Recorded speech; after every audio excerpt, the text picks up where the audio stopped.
Hello, it's Patricia Warby, Alchemy Therapies here. And once in a while, an interview comes along that it just pops up into your YouTube algorithm and you watch it and it really blows you away. And that's what's happened to me this week. A wonderful interview between Raelan Agle, I think that's how you pronounce her name, and the therapist Jenny Lynn, who works in the UK, as do I, and works or used to work with people with chronic fatigue, which I also do.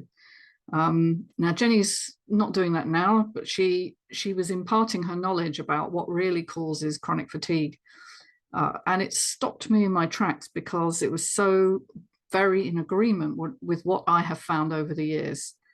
All right. So the first thing she said, which struck home, was that CFSME is a disconnect from the soul, from the spirit of the person that's experiencing it, right? They've disconnected in some way from themselves and their truth and their authentic nature. I think that's ultimately very, very true. And people carry these wounds, these scars from things that happened to them in childhood. And it's not always overt trauma. In fact, very often people had a happy childhood. They honestly did. What happens is that they might carry a sort of a burden of belief systems about who they are and what they need to do in order to secure a love and approval. And most people who get CFSME are very hardworking, very highly driven, very sensitive people. That's the combination I've seen, that high sensitivity plus a sort of A-type in some cases, but highly overgiving, you know. They're the people that give 110%, which is why it's so galling and so awful when they're told they're being lazy and they just need to buck up and get their act together. Okay, so it's a pattern. It's a pattern, but it's unconscious. And that's the important thing to understand, is that nobody does this deliberately to themselves. You don't create the disease consciously, but your body reflects your mind, and particularly your unconscious mind, the part of you that is beneath the thinking cortex that tends to reside in the deeper layers of your brain. And that's very linked to your physiology, okay? So it doesn't just affect the way you feel about yourself underneath, it also dictates whether your body repairs or destroys itself. And that's why I think it's highly linked to autoimmune disease as well as chronic fatigue, which is effectively a shutdown of the system. Energetically, it's a shutdown. Okay, so this disconnect, you disconnect from who you really are, you disconnect from what gives you joy, from the community that would ultimately sustain you, and you strive to achieve something that isn't truly you. That's the pattern I've seen, and that's what Jenny was kind of saying. She started to notice a pattern. She's a psychotherapist, hypnotherapist. She just stumbled on something one day with a client, and then she investigated it. This is how science moves on. All right, it's not by sticking to the status quo and deciding, okay, my research fits in exactly with the current model. We'd just stay the same that way if we did that. She is looking at things in a completely new way because she's come from a rather alternative view anyway. She's a practicing Buddhist, for instance.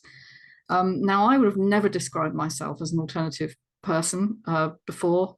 It's only through my own experiences with fatigue and having to learn the hard way that modern medicine had so little to offer me that I had to go down the new road of what was then called alternative medicine, which I now tend to think of as integrative medicine. So a more holistic model, let's say.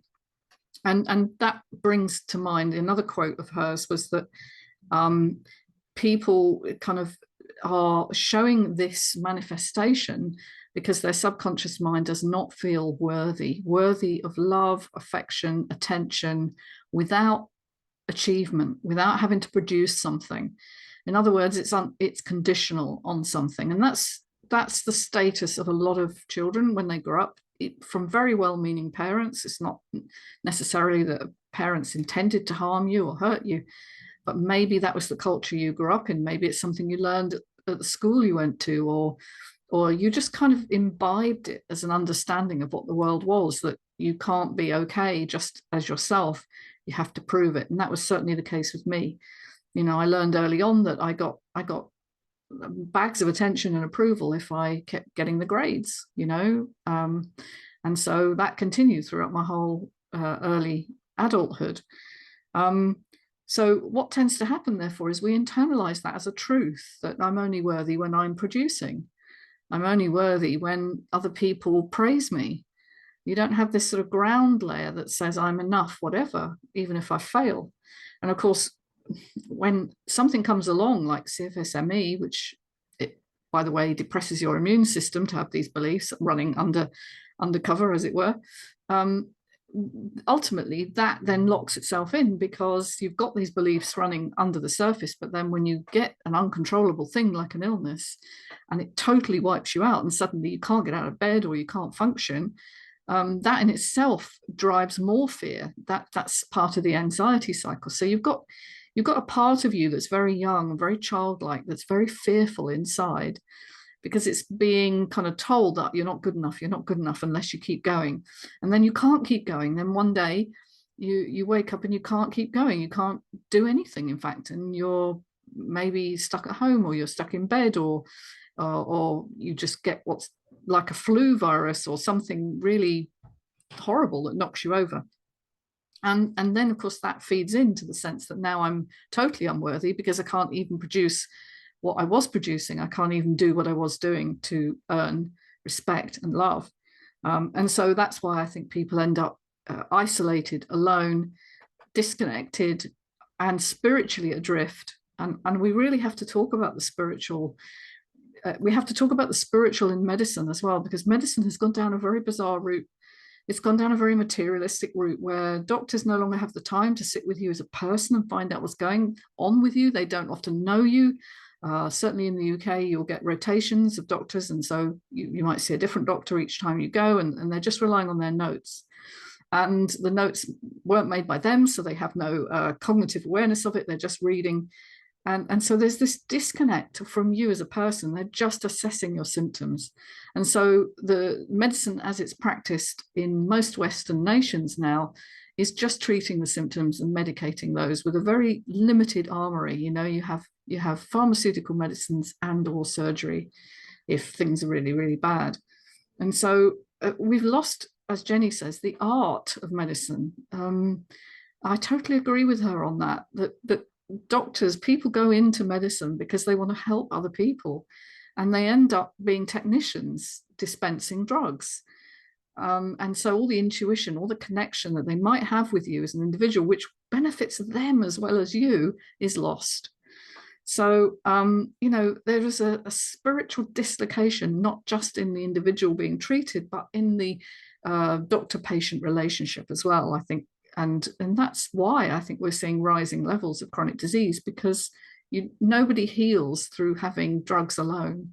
You always need something else. You always need to pick up the imperative that lies within the body to heal itself. That is always there, but it has been buried beneath this sort of stuck anxiety response, this fear response that I'm no good and I'm worthless and useless. And so that's where I was 20 years ago, completely unaware.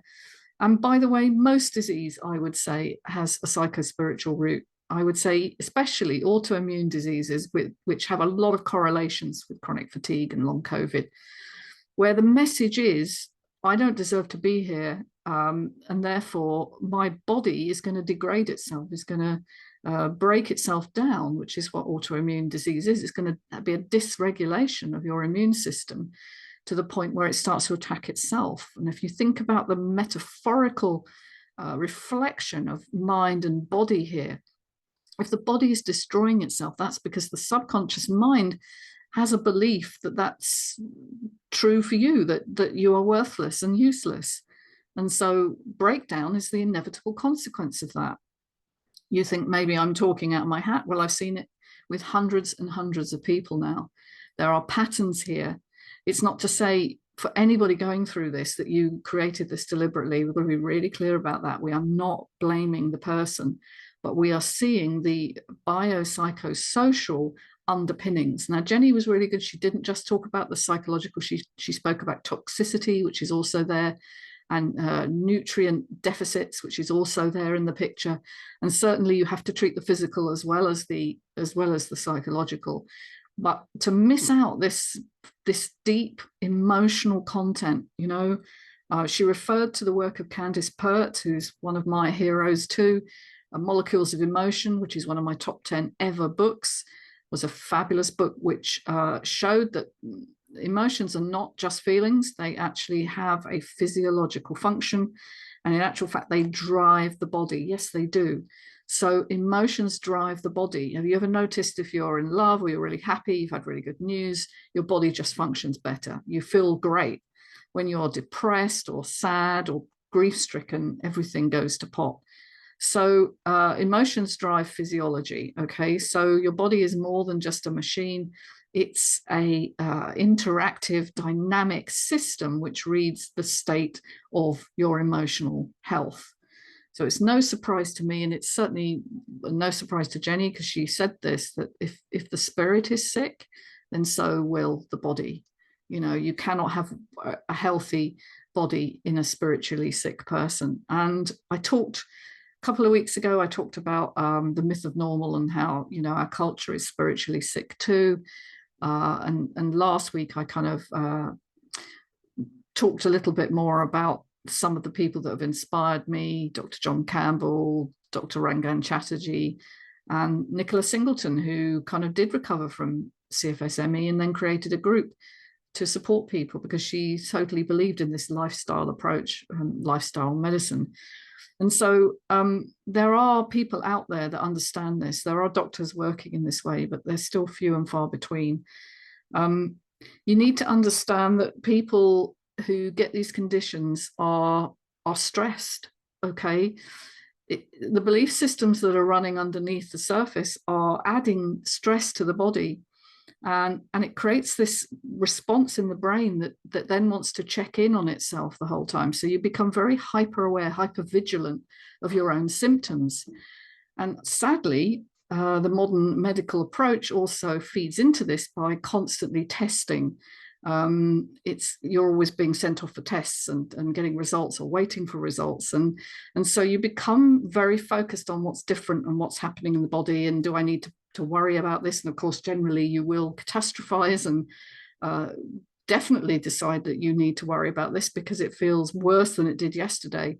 Not aware that these stressful thoughts are actually building these symptoms at the same time. So getting out of the idea that you're worthless unless you're producing. I mean, I talk a lot about this in my community group, which is getting into self-esteem, true self-esteem, which says I am worthy no matter what. And self-worth is about believing in your value as a human being. You're a human being first, rather than a body with mechanical breakdown. You know, you're a human being with needs and wants and loves and experiences, and somebody needs to meet you in that place and help you uncover what it means to be you and find out how to make you more of you.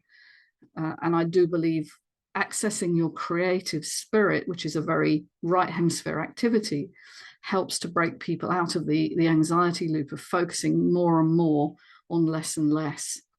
Because your life will shrink, your friends will drop away.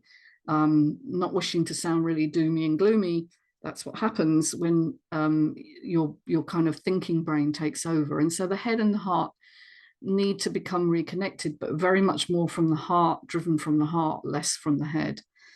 So to be turned away when you're feeling so disconnected is, of course, one of the worst things that can happen. But again, that is part of the medical model at the moment, because they don't have an answer to it really, apart from giving you antidepressants and sleeping tablets and painkillers and antispasmodics and all sorts of things which treat each aspect of the symptom constellation, but not you as a person.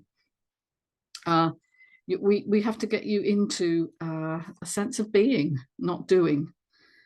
A lot of people find when illness strikes, you know, everything is stripped away, as I've said, and maybe you don't have all the things to distract you that you had before, your busyness. You have to find ways of being. that give you joy, even tiny things on a daily basis that give you joy, and address what underlies some of the dysfunctional beliefs about yourself. Jenny talked about a very interesting approach that she found, which used metaphor. Metaphor speaks directly to your subconscious mind, okay? So that's why stories are so powerful for children and for adults, but we've lost the art of storytelling, haven't we? Um, but if I ask you, imagine an animal in your head, what would that animal be? Most people will have an instinctual response. If I ask you, is there an animal present in your gut? You might think the question strange, of course, but you would have an instinctual idea of what that animal is. And Jenny described this was one of the breakthrough moments for her, was getting a dialogue between the head and the heart through these kind of animal metaphors, these animal, well, it's like animal spirit, I suppose, a sort of metaphorical, spiritual kind of rejigging of your system, and you get a dialogue going between your head and your heart that way. And it might sound really crazy and strange to you listening to this, and certainly if your doctor prescribed that, you'd be very shocked. But in the hypnotherapy world where I come from, these kind of metaphorical overlays, because they bypass the critical kind of analytical part of your thinking brain, they go straight to your survival brain, which basically wants to know, am I safe and am I loved? And if we ask the parts of you to come into dialogue in a new way, then often most people can find a sort of instinctive answer to what they've been doing all these years, attacking themselves, which is this unconscious kind of traumatic response that we often have, but particularly people with CFS-ME, that's the pattern. And so we have to make a commitment to self-love and to forgiveness. And I thought Jenny spoke so eloquently of this, and she did it all without notes, but then she was in conversation, and it's often easier to have a conversation with someone. I have invited Jenny to come on the channel. I really want to speak with her. I hope she agrees and says yes. She spoke very eloquently about making this commitment to forgiveness, okay, self-forgiveness, that however you were treated when you were growing up, even if it was a good childhood, but there were aspects of it that frightened you or overwhelmed you, you have to come into awareness that it is you that is perpetuating that now as an adult, because you simply do not realize that you have other options. The program has become so embedded in you that you're just running it as a conditioned response, as a sort of, yeah, like a program. And so finding new ways to interact with yourself, particularly the part of you that hasn't been heard, all those unacceptable emotions that you've been burying for years, and giving yourself that permission to listen to yourself and witness yourself, is really where the turning point comes, I find, for most people, is just to see that they have other choices now, and they choose to forgive. And, you know, coming into self-love isn't selfish. It isn't about prioritizing yourself above other people. It's prioritizing yourself on a level that says, I belong, I matter, and therefore the more I connect with me, the more I have available to give to you authentically. And so it benefits others as well as yourself. So it's not selfish. You cannot give what you do not have. If you're trying to give from a position that says, I've got to keep going, I've got to keep going, because if I don't, I'll fall down, you know, that's not really authentic, and it's certainly not sustainable. So knowing that you're grown up, I use that phrase rather than adult. I often talk in terms that a child would understand, because it is the childlike part of you that is responsible for these conditions. And so just bringing in the new idea that I'm a grown-up, we often tap that in.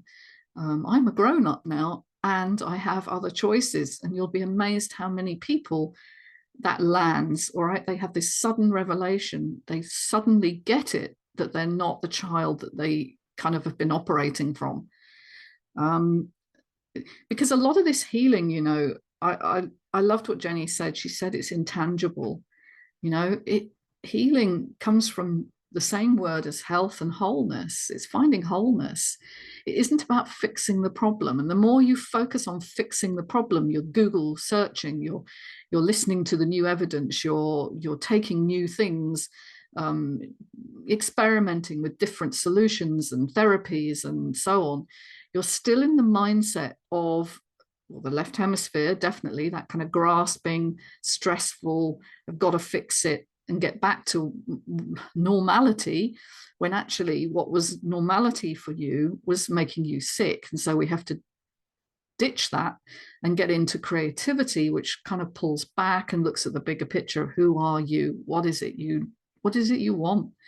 What is it that lights you up? So it is an intangible process in some ways. It's not something you can just give all people the same response. You have to be in connection with them as an individual, and each person will have a slightly different manifestation and they'll have a slightly different solution. I can talk about the patterns, but I can't do a one-size-fits-all solution for everyone. That would be disingenuous of me, and it's not actually how people truly heal. They have to find their own answers within.